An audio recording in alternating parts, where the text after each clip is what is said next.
Hello, everyone, and good evening. I know it's late, and sorry for getting this out to you so late.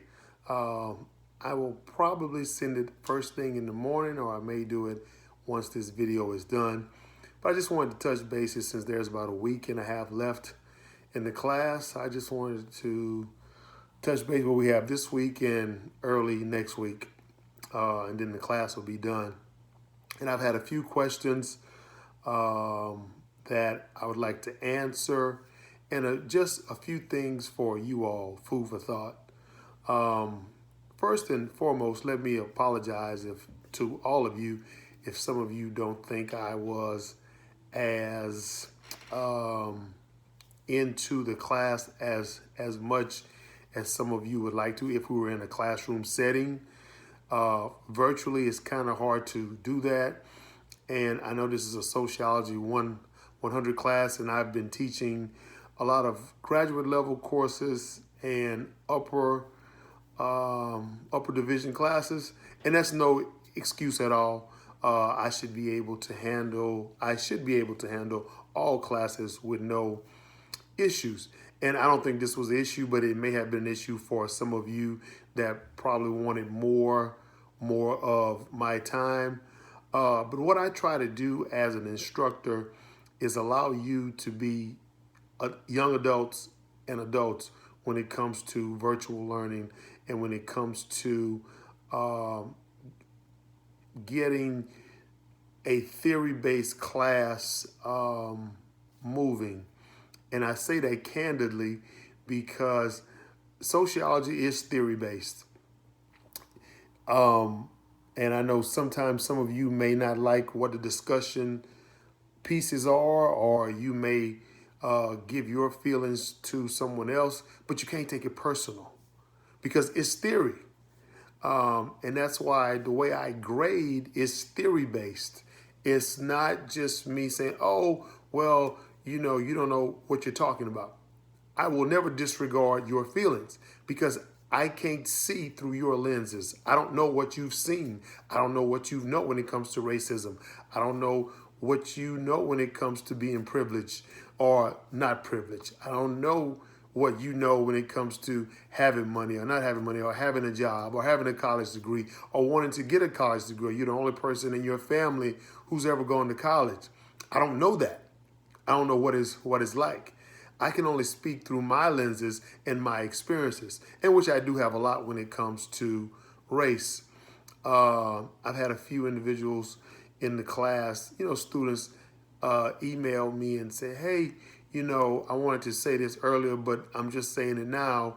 I don't understand the race thing and how it relates to our class. Well, let me be frank and upfront. Everything that's going on in this world today is what your class is dealing with. This actual class, sociology, from assignment 1 to discussion 1 to the last assignment discussion. America, as we all know it, was based on race. Yes, it's supposed to be the land of the free, and there are a lot of opportunities for people of color and any individual here in America. But it has its upside and it has its downside. And for the most part, people of color have had downsides. Excuse me. When it comes to being privileged, if you are black, brown, green, or yellow, or in any category that you're not quote unquote white, then yes, as a white person, you do get a pass in a lot of things, from homes to apartments to jobs to the police. As you can see, everything that's going on around us is just a different world that people of color live in.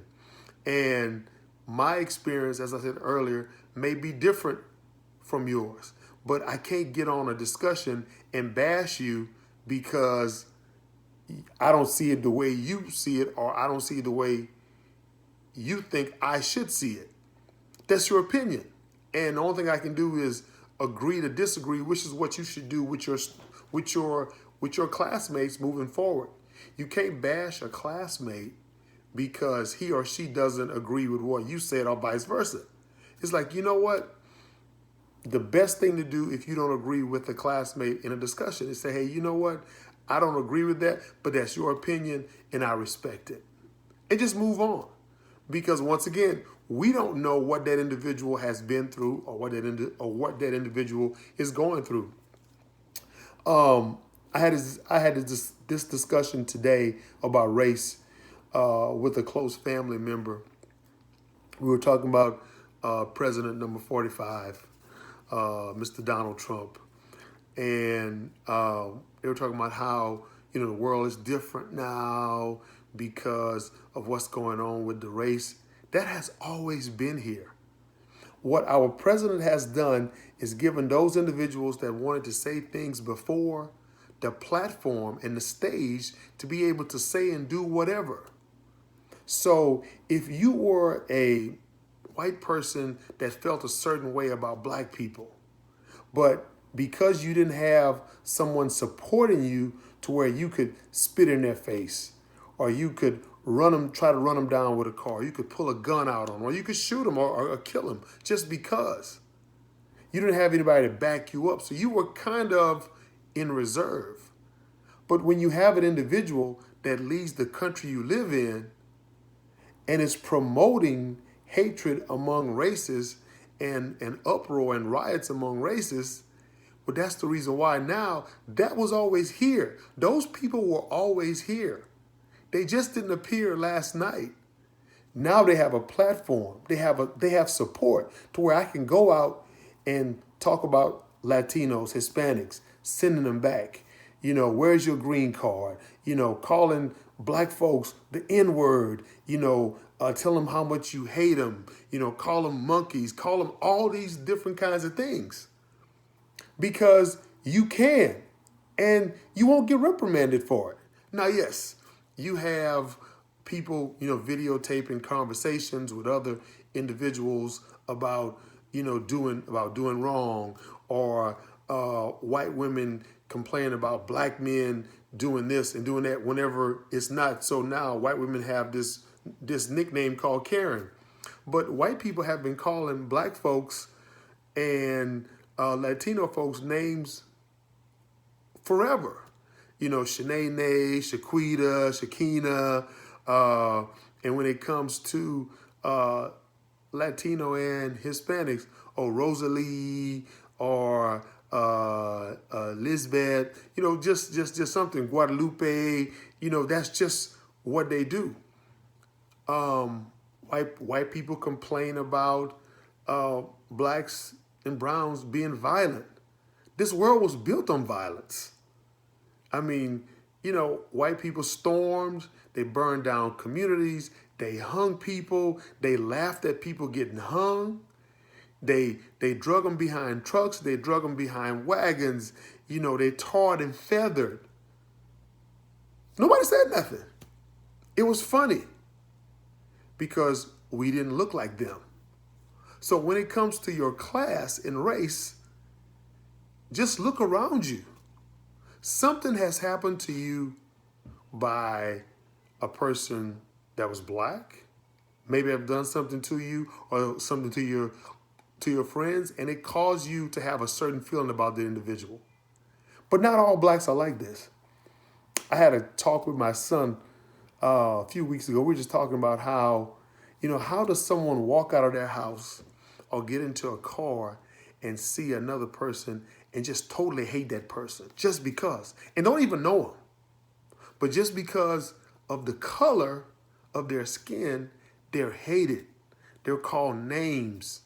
They say you're dumb, you're uneducated, you're a thief. You shouldn't be in this neighborhood. All those different things just because you don't look like them. Now, that starts at home. So if you have a 17, 18, 19-year-old kid, a young person, I'm sorry, I don't call him a kid, where does that come from? It comes from the parents. And it comes from their parents and then their parents. That's how they are taught. So if they're taught like that, well then, what else do they know?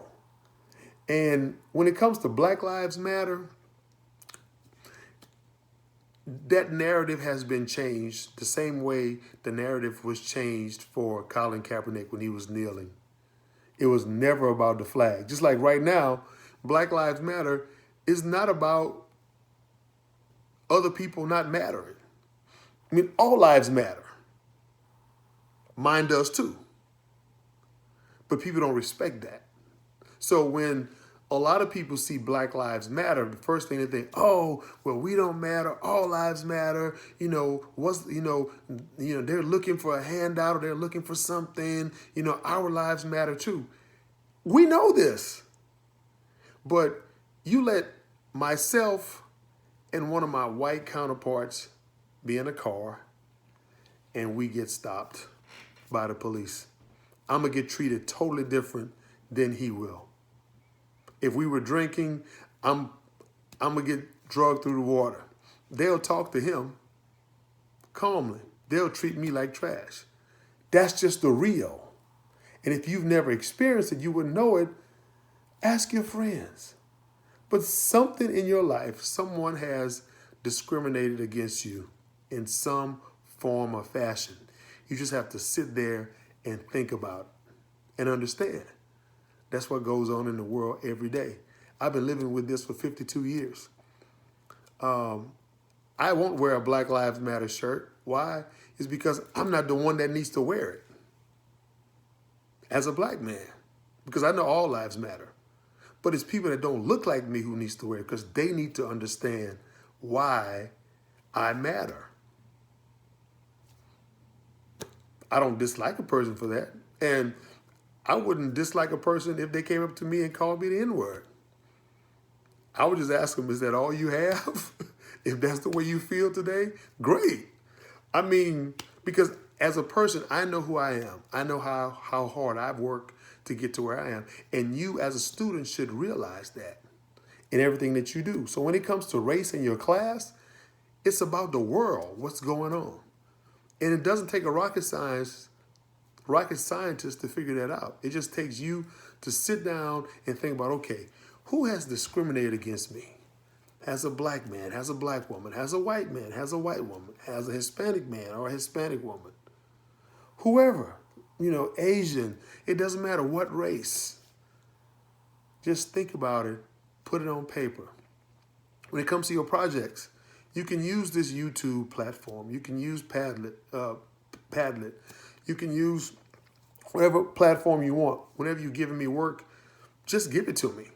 I'll take it. I've worked with some of you for turning things late. I don't knock you for lateness as long as you let me know. The reason why is because I was once you. I was once on the other side watching my professor speak to me and tell me things that he or she needed. So I understand. So once again, I apologize if I didn't do enough for some of you. Please forgive me. It was never my intention, but I feel when you get to college, there's certain things that you need to do as an individual student to be the best that you can be. And everything won't be spoon-fed to you or given to you because I want you to work. I'm going to make you work, and I'm going to reward you for it. As I said in my first video when I was introducing myself, the hardest thing I grade on is formatting because I think this is a theory-based class in my mind, there's really no wrong answer. As long as you can justify your findings and your understanding and making me see it through your lens, we're great.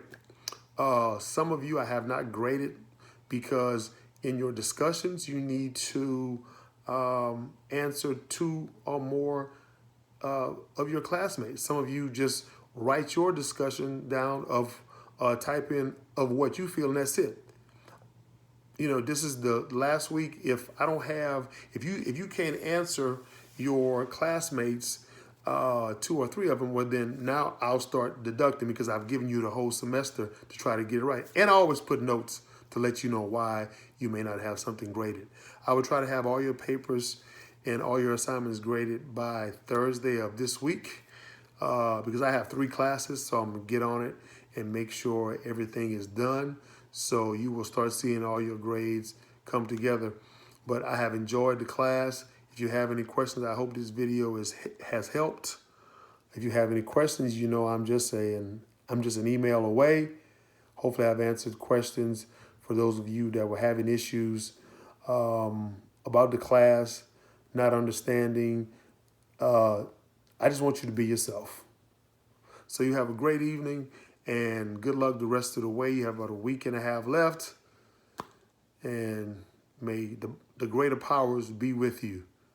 Have a good evening.